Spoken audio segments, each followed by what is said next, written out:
దేవుని వాక్యం చెప్తుంది యాకోబు గ్రంథంలో, నీ నోటి నాలుకను అదుపులో ఉంచుకో అని చెప్తుంది. నీ నాలుకను అదుపులో ఎందుకు ఉంచుకోవాలి అని అంటే, అది వైల్డ్ ఫైర్ లాంటిది, అది అగ్ని లాంటిది.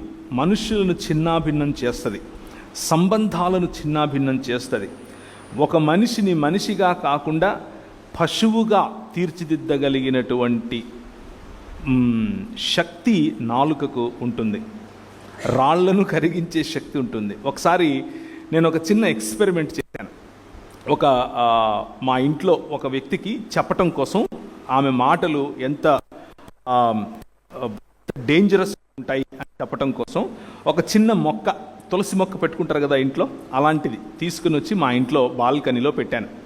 బాల్కనీలో పెట్టి ప్రతిరోజు దానికి నీళ్లు పోసే సమయంలో దాన్ని తిట్టమని చెప్పాను. జాగ్రత్తగా వినండి. దానికి నెగిటివ్ మాటలు, దాన్ని తిడుతూ తిడుతూ తిడుతూ నెగిటివ్గా మాట్లాడుతూ ఉండమని చెప్పాను. అలా చేశారు. ఎప్పుడూ ఎలా మిగిలిన మొక్కలకు నీళ్ళు ఎలా పోస్తారో దానికి అలాగే పోశారు. మిగిలిన మొక్కల దగ్గర కోడిగుడ్లు లేకపోతే ఇలాంటి ప్రోటీన్ రావడానికి ఏదైతే పెడతారో అవే దానికి పెట్టారు.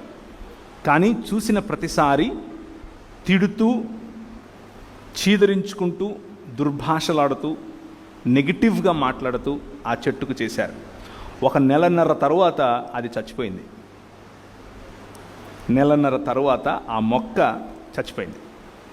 సో ఎందుకు ఈ మాటలు చెప్తున్నాను అనంటే, మాట అన్నది అంత స్ట్రాంగ్, అంత బలమైంది. ఆ బలమైన మాట మన హృదయాలను నిర్మించగలదు, లేకపోతే మన హృదయాలను నిర్వీర్యం కూడా చేయగలదు.